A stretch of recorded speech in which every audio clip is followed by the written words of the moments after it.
GSMC Podcast Network's family of shows. Available. Hello everyone and welcome back into the GSMC Dead Ball Sports Podcast, brought to you as always for the GSMC Sports Network. And for our fourth segment of today's show, we talk again about Vladimir Guerrero Jr., the elite young second baseman for the Toronto Blue Jays in his uncertain future. They still have not decided whether to extend him, re-sign him, and so this saga is now the new kid on the block in terms of MLB news. We thought that the last domino potentially fell, when Alex Bregman signed with the Red Sox, but now that this ongoing contract saga is still at its apex, we now can turn our attention to Vlad Guerrero Jr., even if this goes into the next offseason. That's how impactful this contract situation could end up being for both parties concerned, Toronto and Vladimir Guerrero Jr. And most importantly, you have to realize that the Toronto Blue Jays could sign him tomorrow. This is just a hypothetical kind of experiment here, where in a bizarre world where we can talk about the future and kind of maybe predict it, I just want to give you hypothetical landing spots for if Vladimir Guerrero Jr. does ultimately leave the Toronto Blue Jays in the near future. So without further ado, let's present four teams that if he does not sign on the dotted line in the next couple of weeks for Toronto, could be in for his services at the very least next offseason. Let's start off with the Seattle Mariners team that are starting to become a little bit too reliant on their pitching staff. And in the AL West, that could get you by. I mean, Logan Gilbert, George Kirby, and Brian Wu is an elite top three in the AL West. Might just be the best one in the AL West, depending on whether or not, the Texas Rangers pitching rotation capitulates due to injury. But I'll leave that alone for now. And Seattle, in terms of power, really don't have much. They do have a deep farm system, so that could be the one caveat as to why they may not sign someone like Vlad Guerrero Jr., but they're 22nd OPS and really only have two guys, in Cal Raleigh, your catcher, and Julio Rodriguez, who can hit for power. And how Vladimir Guerrero Jr. reflects and translates to that ballpark will matter as well, because it is, I believe, a domed ballpark over there in Seattle. But ultimately, I think it could be one of those situations where they add a power pop bat to sacrifice their farm system. Because a lot of those guys coming up to the farm system could be very promising, especially in a division that I feel is starting to get a little bit older, in my opinion. A lot of old teams, old players in the AL West. So if you decide, if you're Seattle, to sacrifice it, you're still getting a young player at the peak of his career, but you're also calling into question how you're going to be viewed by your fans if, say, a couple of those farm system kids turn into superstars. But it is a big deal because Vladimir Guerrero Jr. can make this a very elite top of the order. Now, you're looking at Cal Raleigh, Julio Rodriguez, and Vlad Guerrero Jr. Those are three elite power hitters, and all of a sudden you could become the best offense, maybe not just in the AL West, but the entire AL. So if I was Seattle, I would be on it, even though as a Texas Rangers fan, it would pain me to see him go there. But it's all in the name of what they believe they have in their farm system and what they're willing to give up as a whole as well. So Seattle could be on his services, but we'll have to wait and see how potentially the AL West pans out and if Seattle can truly be marketed as contenders for someone of Vlad Guerrero Jr.'s caliber. And most importantly, are willing to splash the cash to do it. Speaking of teams that might not splash the cash a lot, how about the San Francisco Giants? Definitely not a team you would suspect is going to be in on a guy like Vladimir Guerrero Jr., but the reality of the situation is they need more pop in their lineup. They were a team that was seemingly in the sweepstakes for Shohei Ohtani a couple of years back, whiffed on him, lost out to their NL West rival, Los Angeles Dodgers.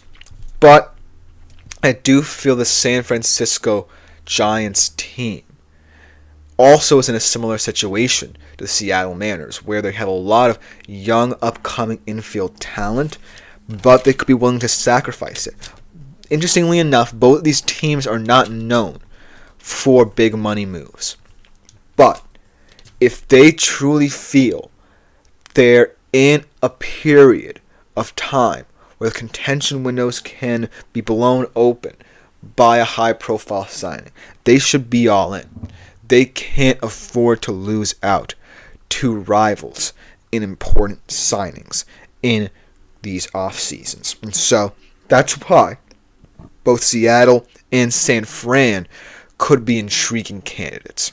Just because they are in uncertain periods where they feel they can contend, but they just need more power, more pop.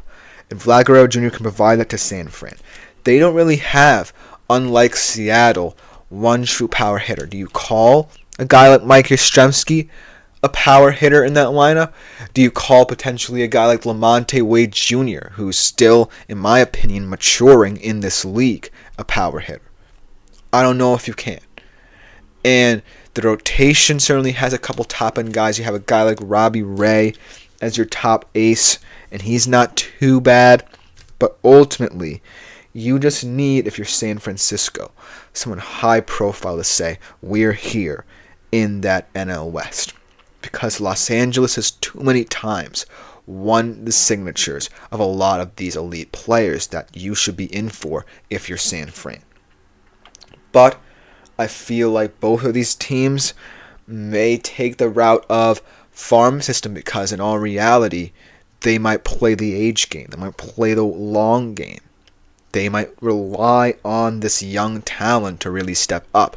But if I'm them, Vladimir Guerrero Jr. is just right there, and he's still only 26 years old.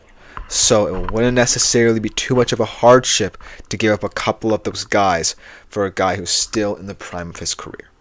So those two teams, in my opinion, make the most sense, just because they would immediately profile as top contenders, in my humble opinion, should they acquire his services. But two things are going against them. One, are they willing to sacrifice the young talent? And two, are they willing to splash the cash? Because ultimately, money could be the end-all, be-all here. And now, let's go to two teams that could be very willing to splash the cash, but have another reason as to why they might not be in on his services next year as well. Because they already have made marquee signings this offseason. Let's start off, though, with the New York Mets here. And I feel like they're starting to see their approach come to light, with Steve Cohen willing to splash the cash, but also seeing what they have and assessing the young talent. They've done it with a lot of players this past season. Saw the ascension of Mark Vientos. Maybe, Francisco Alvarez and Brett Beatty can regain some solid form. But really, what I like about the Mets as a potential suitor for Vladimir Guerrero Jr. is that it wouldn't make a ton of sense, but a lot of people will have to pay attention to what they're doing. And it might impact how a lot of these teams do business if the Mets go out and get him. Even if it means continuously splashing exorbitant amounts of money on players of Vlad Guerrero Jr.'s caliber, you would have to respect it if you're a team in a comparable situation. It would make you a little bit anxious, wouldn't it, to go to a negotiating table and the Mets have already given you this offer that you have to match, and you simply can't because they're able to give him more money. And even though it would involve a lot of rejiggering in that infield, I feel, that depth would be very pivotal for this Mets team in a very competitive NL East. Depth's going to matter in that division for the long-term future. So by adding a guy in Vladimir Guerrero Jr., would it really that heavily impact the Mets rotation? Yeah, there will be some cult favorites who might have to move. elsewhere, like Jeff McNeil, guys of that ilk. But it's Vlad Guerrero Jr., and you're building a juggernaut if you're the Mets. You already swung for the fences with Juan Soto. Why not do it for Vlad Guerrero Jr. and really make yourselves a power player in the MLB? Not just with your bats, but the money as well. So that's why the Mets could definitely be a strong player next season, even though a lot of people think they're already done with business and closing shop for the time being. Because of that power in terms of the money they have, in terms of how willing Steve Cohen is able to get to acquire certain players. That spells very well for the Mets. It spells danger for the rest of the MLB. But we'll see.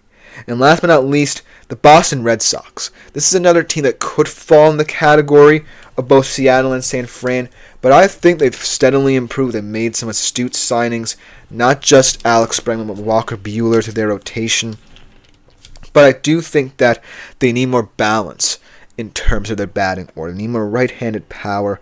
And I know that they, as well as the Mets, would expect a lot of movement in their infield, especially considering a lot of these young farm system guys and that very talented farm system for Boston could be coming up. Guys like Roman Anthony, guys like Meyer, guys like Christian Campbell. So there could be a lot of movement in that infield as well. Boston could need more power because who knows how these guys will pan out in all reality in the MLB. We've talked about them a lot, both Anthony and Meyer, when we ranked our top 5 MLB prospects and how they could project in this lineup. But how do we know they will translate to the MLB if we haven't really seen them in that kind of setting? So that's what really could impact a move to Boston for Vladimir Guerrero Jr. Let's talk about the ultimate kind of resolution to all this. Remaining with the Blue Jays. Now, remaining with the Blue Jays could also be difficult because they added a lot of players, maybe anxiously anticipating that Vladimir Guerrero Jr. could leave. But I still think in all reality that it could work just because I feel like they still don't have the power to match up with the AL East. They need to retain as much talent as possible to ensure that they can at the very least stay afloat in that loaded division. And they most likely will finish 5th this year in that division as well. But what matters is that they don't play the money game well for Vladimir Jr. and they just let him walk. That would ultimately be an embarrassment to their reputation as an organization and ultimately would mean that this project with him and Bichette, investing so much into both of those guys, would be a failure. So if I'm the Blue Jays, I'm doing everything I can to steadily approach the situation and find a solution so that this project doesn't end in a bad place, because that's where it could be heading. So that's another option that could be left out there for him, and it's the most likely option that we've heard over the past couple of weeks. But if this thing extends to next offseason, there are going to be a lot of suitors for his services. But let me know what you think in the comments below. It's going to be a crazy ride to figure out where he could end up.